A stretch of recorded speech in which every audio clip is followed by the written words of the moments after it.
Imagina você estar em um hospital e ser declarado morto.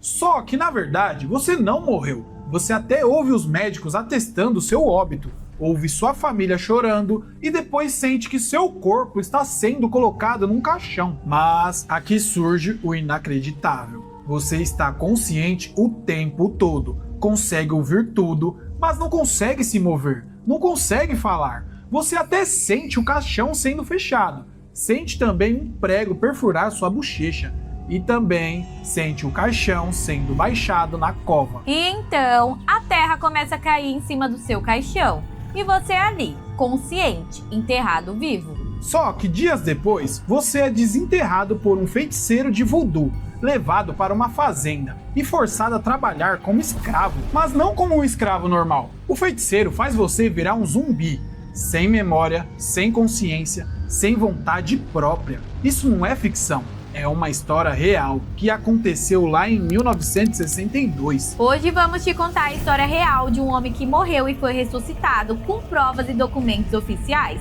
Eu sou a Geice Barbosa. E eu sou Cláudio Vinícius. E você está no Aprendizados Novos. Mas para entender essa história, vamos voltar lá em fevereiro de 1980, em um vilarejo chamado Leicester, uma região central do Haiti. Uma mulher chamada Angelina Narcisse estava na sua casa. Vida normal, dia comum. Até que um homem se aproxima e diz: "Eu sou o seu irmão, me chamo Clervius." Angelina na hora ficou em choque, porque pensa, a última vez que ela viu esse irmão foi há 18 anos atrás. Ele estava num caixão declarado morto. Ela que tinha ido no hospital e reconheceu o corpo. E mais, ela foi no velório e depois também foi no enterro. Então, automaticamente para ela, aquilo só podia ser uma brincadeira de mau gosto. Ou também algum golpista tentando se aproveitar dela, né? Mas o homem insistiu e começou a contar detalhes que só o irmão dela saberia. Ele falou de apelidos que só na infância eles tinham.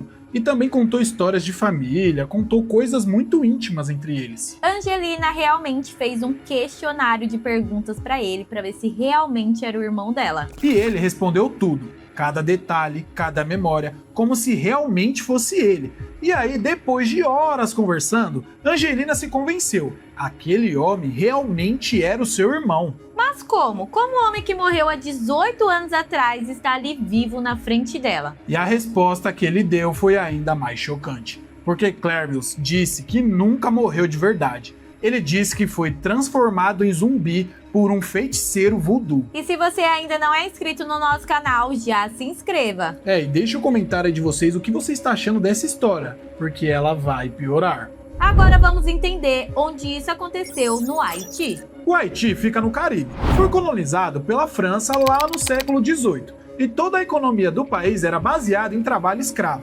Pessoas trazidas da África para trabalhar nas plantações. Mas em 1804, os escravos lideraram uma revolta. E foi a única revolta de escravos vitoriosa da história moderna. O Haiti se tornou a primeira república negra do mundo, independente. E com isso, as tradições africanas se tornaram a base cultural do país. Uma dessas tradições é o voodoo, uma religião que mistura crenças africanas com catolicismo, muito parecido com o candomblé no Brasil. E nas áreas rurais do Haiti, os feiticeiros de voodoo são chamados de bokor, e eles têm mais poder que o próprio governo. Eles definem a vida das pessoas, eles fazem justiça e aplicam punições. E uma das punições mais terríveis na cultura de voodoo é a zumbificação. Transformar uma pessoa em zumbi, sem memória, sem vontade e sem consciência. E foi exatamente isso que aconteceu com Clervius Narcisse. Mas vamos voltar para abril de 1962.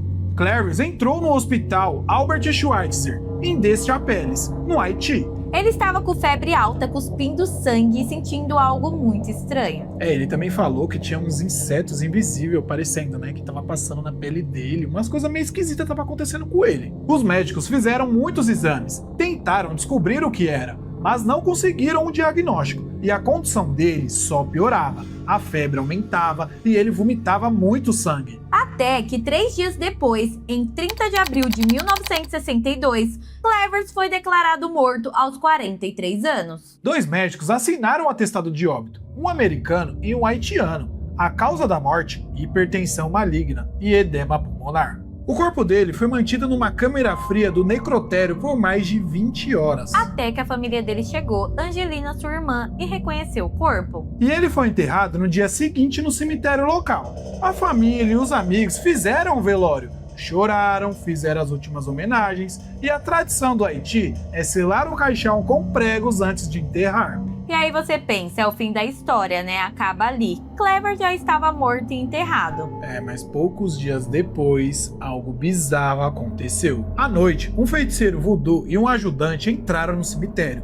Foram direto até o túmulo de Clevers, começaram a cavar e desenterraram o caixão. Abriram e levaram o corpo embora. Levaram ele para uma vila distante e lá fizeram um ritual voodoo. E Cleves foi reanimado, voltou à vida, mas não como um ser humano normal. E ele foi espancado, amarrado e também forçado a beber uma bebida misteriosa. E depois disso ele foi levado para uma plantação de cana-de-açúcar. Lá ele trabalhou por 2 anos, junto com mais de 100 pessoas, no mesmo lugar. Todos eram escravos zumbis, sem memória, sem consciência e sem vontade própria.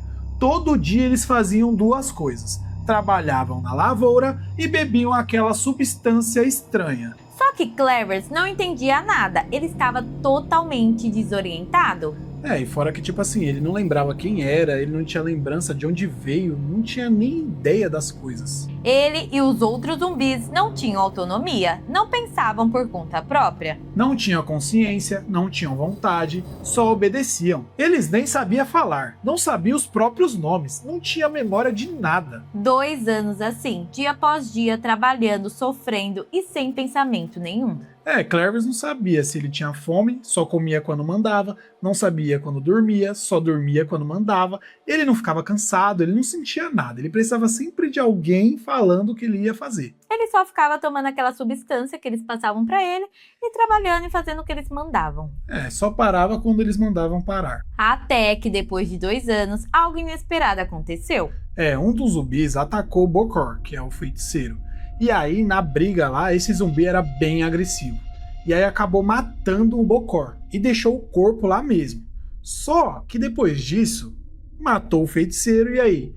Eles não sabiam o que fazer. Todos os zumbis ficou lá parado, tipo, paradão lá e ficaram sem tomar substância. Foi passando o efeito, foi passando o tempo. E aí eles começaram a voltar a mente dele. Então Clevers começou a voltar quem ele era. Ele até lembra, né, que gostava de manga, começou a sentir cansaço, sentir frio.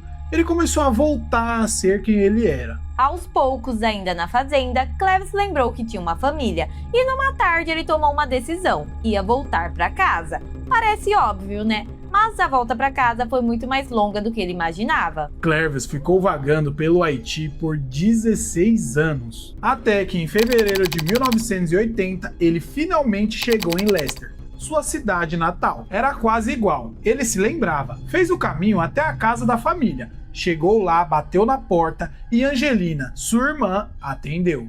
Ela estava muito mais velha, as rugas já tinham marcado o rosto dela. Clevers tomou coragem e se apresentou. Eu sou Clevers Narcisse, seu irmão. E quando a família toda soube, todos queriam ouvir a história. E o que Clevers contou foi ainda mais bizarro. Ele disse que estava consciente durante todo o tempo da suposta morte. Lembrava de ouvir os médicos declararem o óbito.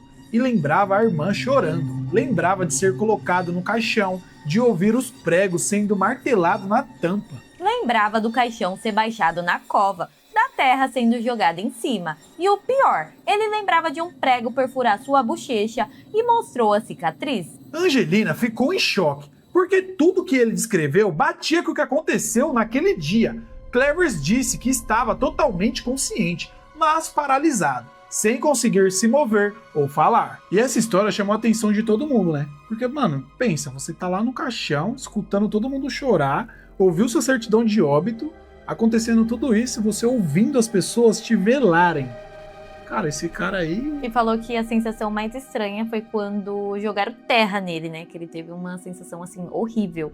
Então imagina, você tá lá paralisado, com vontade de gritar e falar, meu, eu tô vivo, e não consegui. E esse não foi o único caso. Teve outros relatos de pessoas que morreram e voltaram como zumbis. Tem o caso de Francina Ileus. Em fevereiro de 1976, ela foi enterrada. 6 anos depois, em 1982, policiais a encontraram vagando pelo mato. A mãe dela a reconheceu por causa de uma marca de nascença. Francina também tinha sido transformada em zumbi, como punição por adultério. E esses casos chamaram muito a atenção de cientistas, principalmente dos Estados Unidos. Eles queriam entender como era possível e qual era essa substância usada. Um cientista chamado Nathan Kline, considerado o pai da psicofarmacologia, se interessou pelo caso. Ele levantou fundos e organizou uma investigação no Haiti. E o homem escolhido foi o Wade Davis, um jovem antropólogo de Harvard. Em 1982, Wade Davis passou por vários meses no Haiti, fazendo contato com feiticeiros voodoo. Ele coletou a amostra da tal substância e dos ingredientes para analisar em Harvard. E o que ele descobriu foi impressionante. A substância era um pó estranho, feito com várias coisas: partes de sapo, vermes marinhos, largatos, tarântulas e até ossos humanos. Mas 2 ingredientes eram fundamentais: uma planta conhecida como erva do diabo e o veneno do peixe baiacu, também conhecido como peixe-balão. Só que o veneno do baiacu se chama tetradotoxina. É um anestésio 160 mil vezes mais potente que a cocaína. Os sintomas desses venenos são muito parecidos com o que Clevers descreveu. Náuseas, dificuldades para respirar, formigamentos nos braços e na perna, paralisia, lábios azulados pela falta de oxigênio e metabolismo quase zero. A pessoa fica totalmente paralisada, mas consciente. E a erva do diabo tem propriedades alucinógenas, causa de delírios, desorientação, comportamento submisso, apatia total e perda de memória. Então a teoria de Wade Davis foi a seguinte: o feiticeiro esfregou esse pó na pele de Clevers dia antes dele ir pro hospital. E aí o veneno foi sendo absorvido, pela pele dele, e aí começou a dar aqueles sintomas. Os médicos acharam que ele estava morto porque o metabolismo estava quase zero. Mas ele ainda estava vivo, Só estava paralisado, mas a consciência ainda estava funcionando. Depois do enterro, o feiticeiro desenterrou ele e deu outra substância, que continha mais erva do diabo. Wade Davis testou a substância em ratos e macacos, no Hospital Presbiteriano Columba, em Nova York. O professor Leon Roisin coordenou os testes. Depois de 6 a 9 horas, os ratos pararam de responder a estímulos. Parecia que eles tinham morrido.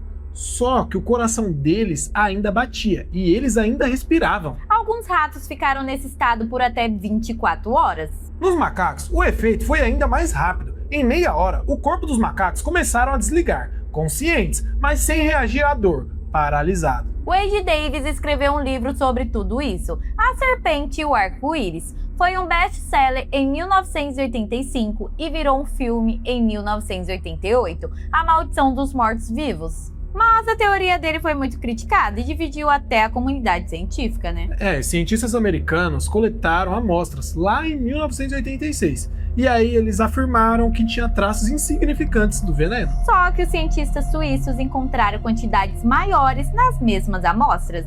Wade Davis acredita que, isso depende muito de quem toma e como toma. Ou seja, se eu tomo, é um efeito. Se ela toma, já é um outro efeito. Mas uma coisa, todo mundo concorda. Clevers Narcisse realmente foi dado como morto e voltou. O atestado de óbito existe, assinado por 2 médicos. Ele ficou 20 horas em uma câmera fria, foi enterrado e 18 anos depois ele voltou. Então a pergunta que fica como isso é possível? E até hoje ninguém soube responder. Mas tem uma coisa que a gente descobriu depois. Clevers não foi transformado em zumbi por acaso, foi uma punição dentro da própria cultura voodoo. Ele tinha abandonado os filhos e tinha brigado com o irmão por conta de um terreno. E aí o irmão dele foi lá pedir justiça a esse Bokor, o sacerdote voodoo. E o Bokor julgou o caso e condenou Clevers. E na cultura voodoo, a pior punição seria essa, É muito pior do que a morte, seria transformar a pessoa em zumbi. Mas esse irmão, é pior do que o inimigo, pra fazer isso com o cara. Transformar ele em zumbi, velho. Mas ele também abandonou os filhos e ficou brigando por causa de um terreno, O cara também não é boa coisa, O que vocês acham? Comenta aqui embaixo. Clevers passou a viver com a família desde que voltou para o vilarejo. De vez em quando recebia visita de jornalistas, cientistas, até a BBC foi lá em 1984. Ele deu entrevistas, mostrou sua história e também mostrou a cicatriz do prego na bochecha. Em 1994 ele morreu, definitivamente, aos 72 anos de idade. Mas até hoje, depois de 60 anos, ninguém sabe explicar essa história completamente. Como um homem dado como morto, é enterrado e depois vira zumbi, trabalha pros outros e aparece 18 anos depois na casa da irmã. Realmente esse veneno foi muito forte para a pessoa ficar enterrada, sem ar, sem respirar e voltar à vida. Fora que ele ficou no necrotério, né? Negócio gelado, 20 horas. E aí, como que algo explica sem isso? explicação de verdade. E já comenta aqui embaixo o que vocês estão achando dessa história. Se inscreve no canal, ativa o sininho e compartilha com os amigos.